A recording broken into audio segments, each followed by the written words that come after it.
Hai anak-anak ibu, assalamualaikum warahmatullahi wabarakatuh. Alhamdulillah, puji syukur kita pada Allah Subhanahu wa Ta'ala. Hari ini kita masih dipertemukan walaupun dalam pelajaran daring, pembelajaran jarak jauh. Kalian di rumah harus tetap belajar dengan semangat, sehat, dan jangan lupa harus tetap bahagia.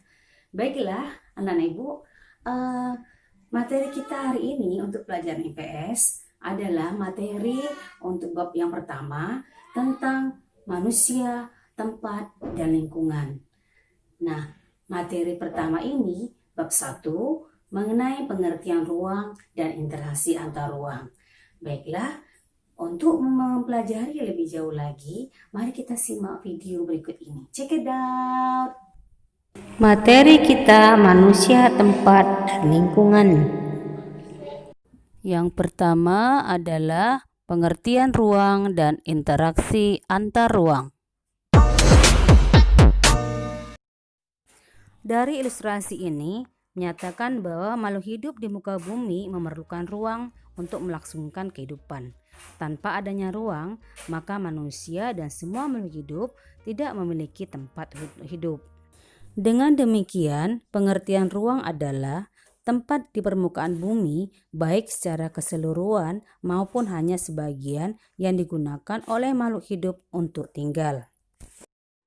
Setiap ruang di permukaan bumi memiliki ciri khas tertentu yang berbeda antara suatu wilayah dan wilayah lain. Tidak ada satu lokasi pun yang karakteristiknya sama persis satu dengan yang lainnya. Karakteristik inilah yang menciptakan keterkaitan antar ruang di permukaan bumi. Maka terjadilah interaksi. Interaksi antar ruang dapat berbentuk pergerakan manusia yang disebut dengan mobilitas penduduk. Sedangkan interaksi perpindahan informasi disebut komunikasi.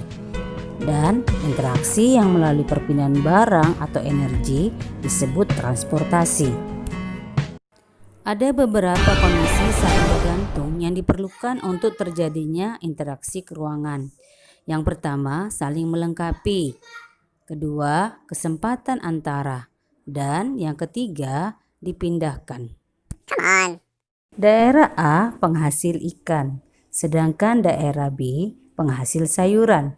Maka kedua daerah ini saling melengkapi satu dengan yang lainnya. Daerah A biasanya membeli ikan ke daerah B. Namun karena diketahui ada daerah C yang juga penghasil ikan, karena wilayah C jaraknya lebih dekat dan ongkos transportasinya lebih murah, maka pembeli ikan dari wilayah A akan beralih membeli ikan ke daerah C.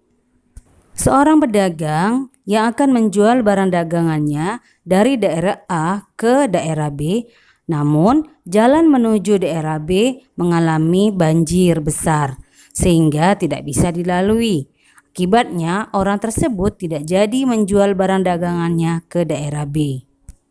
Kondisi ketergantungan antar ruang ternyata juga dipengaruhi oleh ketersediaan infrastruktur yang baik. Nah anak-anak, itulah tadi penjelasan mengenai pengertian ruang dan interaksi antar ruang.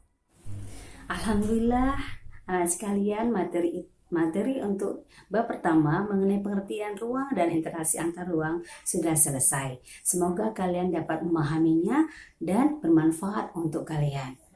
Terima kasih. Assalamualaikum warahmatullahi wabarakatuh.